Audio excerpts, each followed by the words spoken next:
दुनिया चले न श्री राम के बिना, राम जी चले न हनुमान के बिना।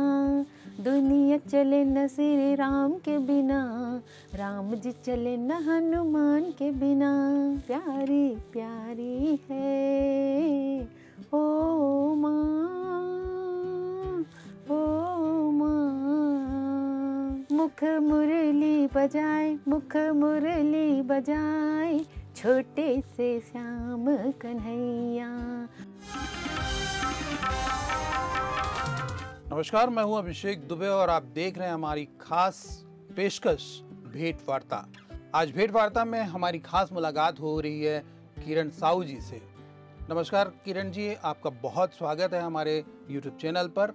किरण साहू जी के बारे में मैं थोड़ा सा बताना चाहूँगा कि ये एक ऐसी महिला है जो खाकी पहनती है, वर्दी में रहती है और अपराधियों के बीच इनका बहुत सारा वक्त गुजरता है, लेकिन इन सबसे परे ये जस गीत, देवी गीत, इन सब में माहिर है। तो आज हम आप सबको रूबरू कराएंगे किरण साहू जी से। किरण जी, आप एक जेल प्रहरी हैं, आपकी जिम्मेदारी बहुत अहम है। इस जिम्मेदारी के बावजूद आप संगीत के क्षेत्र में हैं, देवी गीत गाती हैं, जस गीत के प्रति आपका समर्पण है। तो सबसे पहले तो एक गीत सुनना चाहूँगा जो देवी माँ को समर्पित हो। मैं अपने चामुंडा मंदिर में अपने ग्रुप के साथ में माता के भजन गाती हूँ, छत्तीसगढ़ी जस गीत वगैरह हिंदी में भी गाती हूँ। तो एक छोटा सा गीत। माता के दरबार चलो, बोलत जय जयकार चलो। माता के दरबार चलो, बोलत जय जयकार चलो। धन हो जाही चोला, धन हो जाही चोला, बोलत जय जयकार चलो। माता के दरबार चलो, बोलत जय जयकार चलो। बड़ी खूबसूरत आवाज़ मिली है आपको और जैसा कि आप अभी एक गीत हमको गा के सुनाई है, माता के प्रति समर्पित था, माता की सेवा में आप गीत गा रही हैं। चूँकि आप एक प्रहरी हैं, आरक्षक के पद पर हैं, वो भी जेल जैसी जगह पे आपकी पदस्थापना है, तो ऐसे में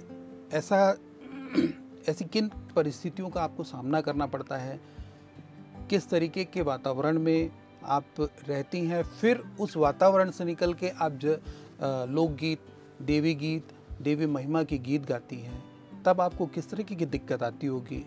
जी, मुझे दिक्कत तो कुछ नहीं आती है, क्योंकि मैं अपने कर्तव्य का निर्वहन सही ढंग से करती हूँ। और सबसे पहला कर्तव्य है मेरा अपनी ड्यूटी के प्रति जो कर्तव्य, जो जिम्मेदारी है, मैं उसे पूर्ण करती हूँ। उसके बाद जब मेरी जिम्मेदारी पूर्ण हो जाती है, तब मेरे पास जो समय बचता है उसको मैं अपनी माता जी की भक्ति के लिए, या कहीं भजन कीर्तन हो, कहीं कुछ प्रोग्राम हो, उसके लिए मैं अपना समय देती हूँ। जेल, सेंट्रल जेल का जो काम है, जहाँ तक मैं समझता हूँ, जहाँ तक लोग समझते हैं कि एक बहुत जिम्मेदारी और बहुत ही जटिल कार्य भी है, जहाँ पे आपको अपराधियों के बीच में रहना है। तो क्या कभी ऐसा भी दौर आया होगा कि उन अपराधी महिलाओं ने आपको बहुत उकसाया होगा किसी काम के लिए, और फिर आपको तनाव भी आया होगा, लेकिन आपने उन सब चीज़ों को सेटल करते हुए उनके मनोभाव को बदलने का प्रयास किया हो? जी, फ़िलहाल तो मैं आप सबको बताना चाहूँगी, हमारा जो जेल है वह जेल नहीं है, वो एक सुधारात्मक संस्था है आज के युग में। तो मैं और मेरे जो स्टाफ है, मेरे जो महिला स्टाफ हैं, जितने भी महिला बंदी होते हैं या जो भी होते हैं, उनके साथ में ऐसा मित्रतापूर्ण व्यवहार करते हैं हम लोग, और उनको अपने घर की तरह से ट्रीट करते हैं, उनको सिखाते हैं इन्हें अपराध से कैसे उनको दूर रहना है, और भजन भाव भक्ति में भी वहाँ पर भी रह के हमको लीन रहना है। हमें अपना धर्म कदापि नहीं छोड़ना है, गलत कर्मों को छोड़ना है, लेकिन हमको अपना धर्म नहीं भूलना है। आपके इन सवालों जवाबों के बीच में एक गीत हो जाए जो हमारे दर्शकों के लिए हो। हम लोग जब रामायण के कार्यक्रम में जाते हैं या जसगीत के कार्यक्रम में, तो वहाँ पर हम एक गाना गाते हैं, जैसे कि हमारा जीवन है जो भक्ति के बिना अधूरा है। तो हम चाहे कोई भी जॉब में हो, सर्विस में हो, चाहे जैसे भी हो, हमें कहीं ना कहीं मन में ऐसा लगता है कि हमें किसी देवी माता सभी के लिए भक्ति करना चाहिए, और हम अपने बिज़ी लाइफ की वजह से हम उसमें समय नहीं दे पाते हैं। तो हमें कुछ टाइम निकाल लेना चाहिए उसके लिए। और जब हम रामायण में जाते हैं या किसी छठी में जाते हैं, एक गीत गाते हैं, दुनिया चले न श्री राम के बिना, राम जी चले न हनुमान के बिना, दुनिया चले न श्री राम के बिना, राम जी चले न हनुमान के बिना। भाई वाह, क्या बात है। जितना अच्छा आप छत्तीसगढ़ी गा पाती हैं, उतना ही अच्छा आप हिंदी गीतों में, हिंदी भजन में भी आपकी पकड़ है। चूँकि आप जेल प्रहरी हैं, जेल के भीतर आपका वक्त ज़्यादा गुजरता है, वो भी उन महिलाओं के साथ जो कहीं ना कहीं किसी न किसी अपराध में संलिप्त रही हूँ। कमोबेश वो किसी भी वजह से हो सकती है, मैं उस पर नहीं जाना चाहूँगा, लेकिन अपराध के बाद जब वो जेल की सज़ा काट रही हैं और आपका सानिध्य उन लोग को मिल रहा है, तो क्या आपने कभी ऐसा महसूस किया कि आपके गीत, भजन, इन सब चीज़ों की वजह से वो लोग प्रेरित हो रही हूँ, उनके भीतर एक नई भावना जागृत हो रही हो? क्या है आपका विचार इस पर? जी, जब भी मैं ड्यूटी जाती हूँ तो अंदर में सारे लोग बहुत खुश हो जाते हैं कि किरण दीदी आ गई, किरण मैडम आ गई करके बहुत खुश हो जाते हैं और बोलने लग जाते हैं, चलो ना अभी सावन चल रहा है कि नवरात्रि चल रहा है, दीदी चलो ना भजन करते हैं कि जस गीत गाते हैं, ऐसे करके लोग बहुत खुश हो जाते हैं। नहीं, मैं जाती हूँ तो मैं साथ ही साथ बजाने भी लग जाती हूँ और गाती भी हूँ, तो जिससे उन लोगों का मनोरंजन और ज़्यादा बढ़ जाता है। तो उस पर एक गीत हो जाए।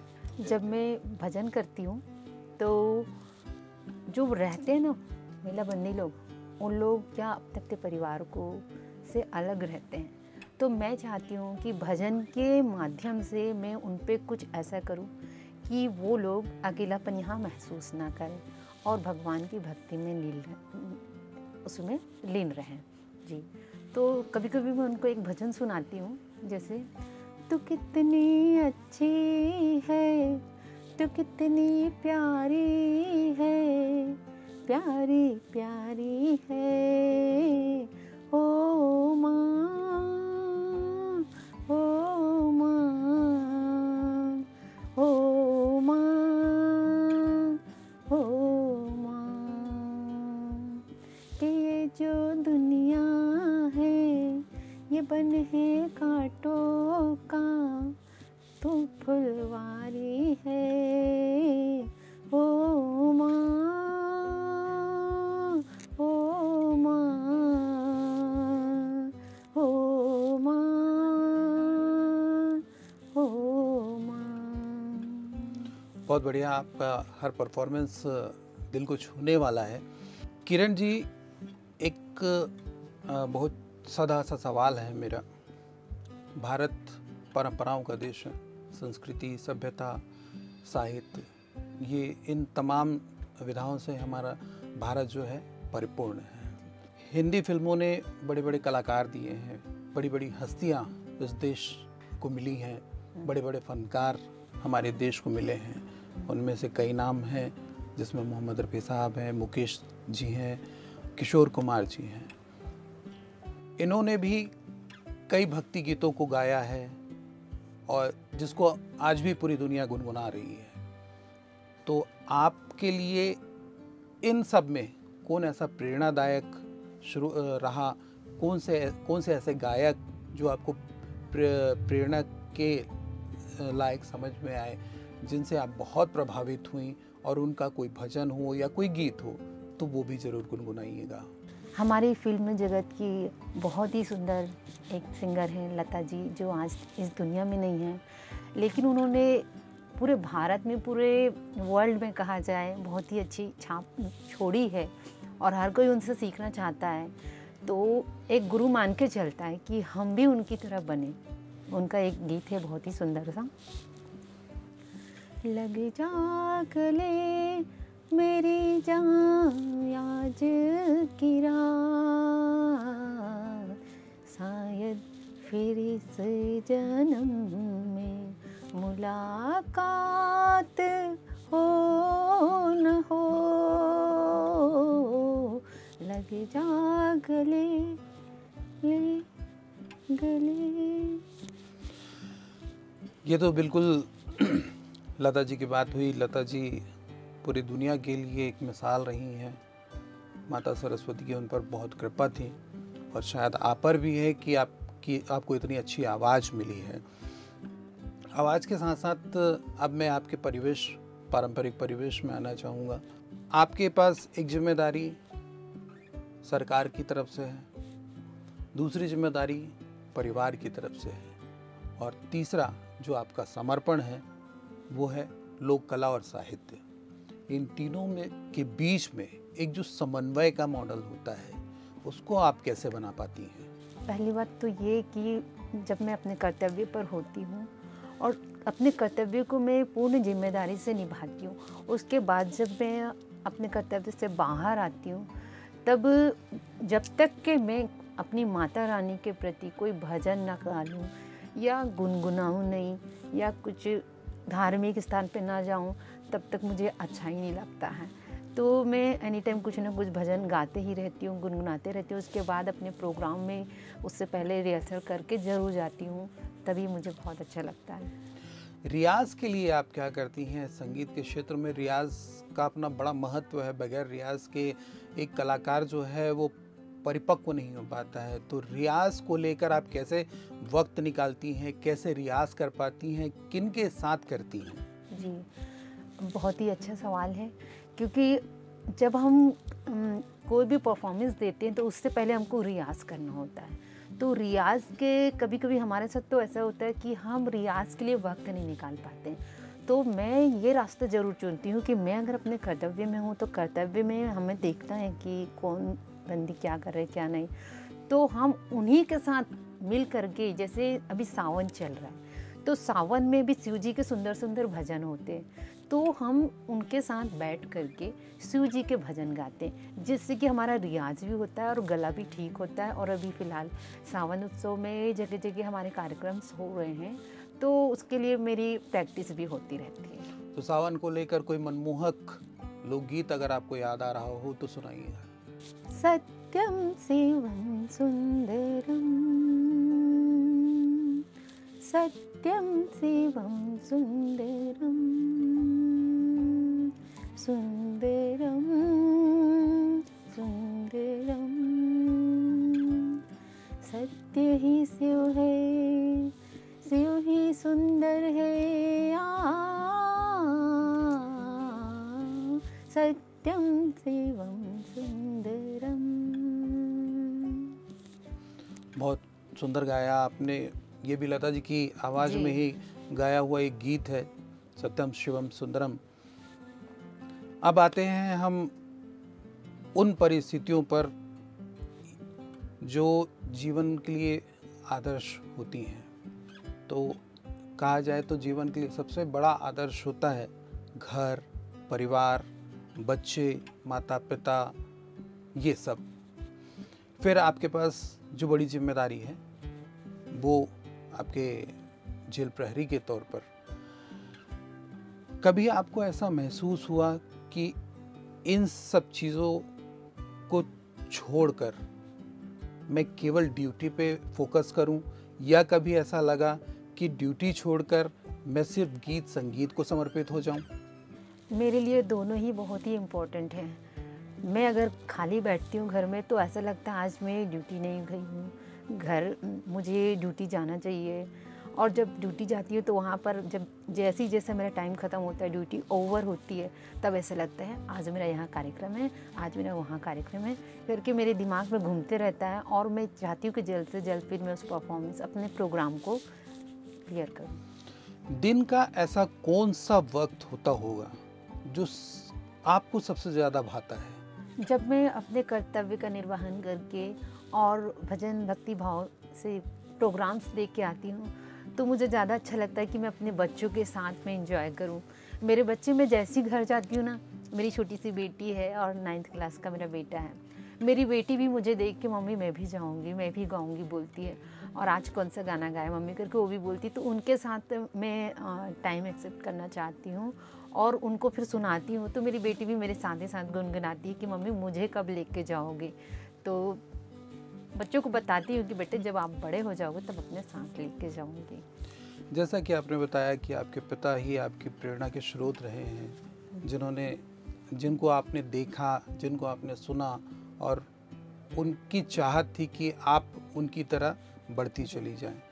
तो क्या आपके इस जीवन में अभी तक कोई ऐसा शख्स आया है, कोई ऐसा व्यक्ति आया है जो आपसे प्रेरित हो रहा हो?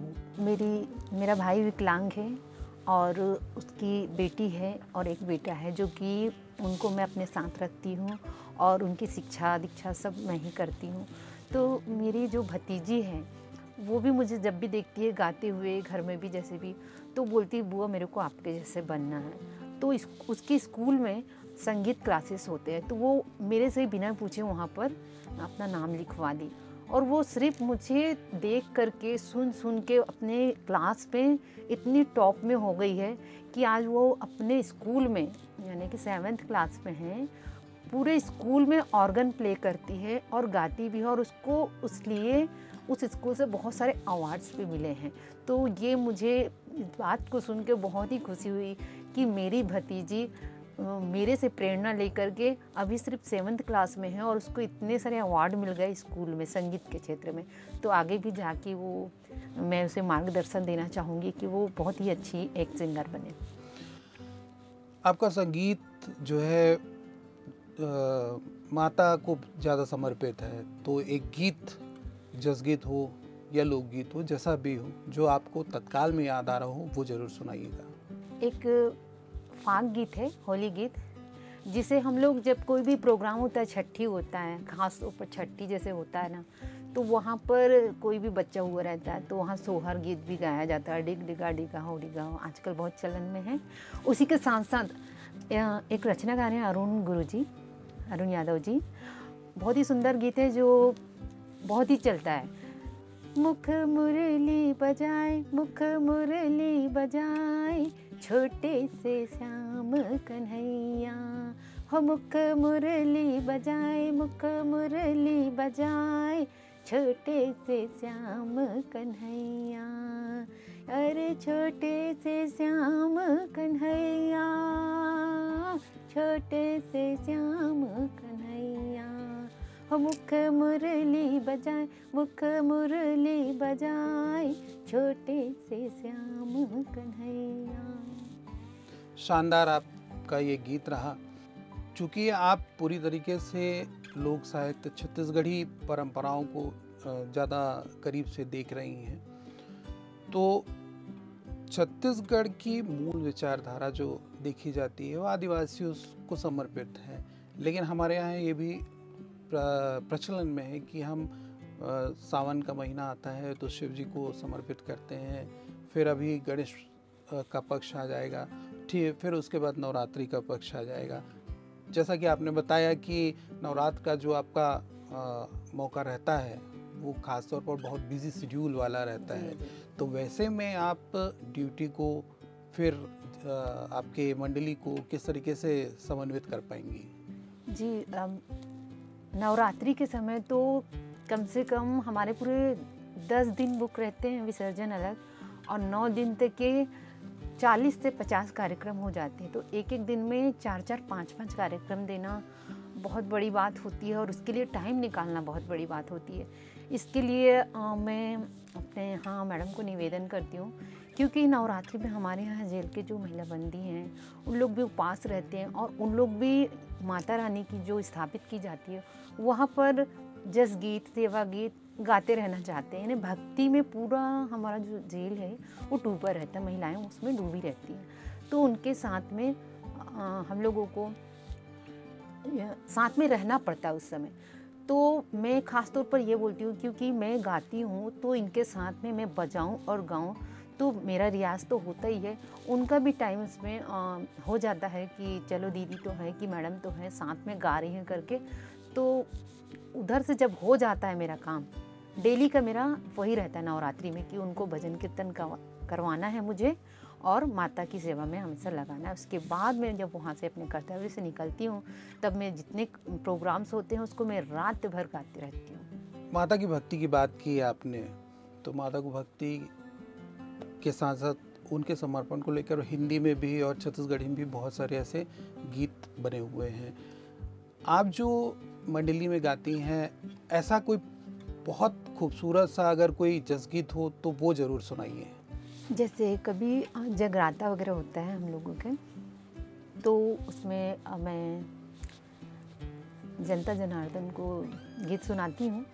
शायद मेरी मैया को ख्याल, शायद मेरी मैया को ख्याल मेरा आया है, इसीलिए मैया ने मुझे यहाँ बुलाया है, इसीलिए मैया ने मुझे यहाँ बुलाया है। कितने सालों से आप लोक संगीत से जुड़ी हुई हैं और अभी तक ऐसे कौन कौन से एल्बम आपने बनाए हैं जो बहुत लोगों को प्रभावित किए होंगे? और शुरू से लेके अभी तक के मुझे तो 18 साल 20 साल लगभग तो हो ही गए हैं माता जी की सेवा भक्ति भाव में लीन रहने का। और मेरे बहुत सारे एल्बम भी बने हुए हैं, फाग गीत के, जस गीत के, और ये हमारे गुरु घासीदास जो बाबा जी हैं उनके भी गीत के एल्बम्स कई ठो बने हुए हैं जी। जाने का वक्त हो चुका है, प्रोग्राम को विदा करने का वक्त आ चुका है, तो एक छोटा सा गीत जो हमारे दर्शकों को आप सुनाना चाहेंगे? चल चल जाबो जाए के बेरा होगे, दया मयाला पाए के बेरा होगे, दया मयाला पाए के बेरा होगे। तो अभी आपने हमारे साथ देखा किरण साहू जी को, जो जेल प्रहरी हैं। जेल की ड्यूटी है उनकी, बहुत जिम्मेदारी का काम है उनके पास। उस बीच में वो अपने परिवार को भी वक्त देती हैं। साथ ही साथ सबसे ज़्यादा समर्पण उनका है माता भक्ति को लेकर। जसगीत के माध्यम से, लोकगीत के माध्यम से, अपनी संगीत की विधा के माध्यम से वो माता की सेवा में हमेशा लगे रहती हैं। हमारी खास पेशकश में फ़िलहाल इतना ही। फिर एक मुलाकात होगी एक नए मेहमान के साथ। नमस्कार।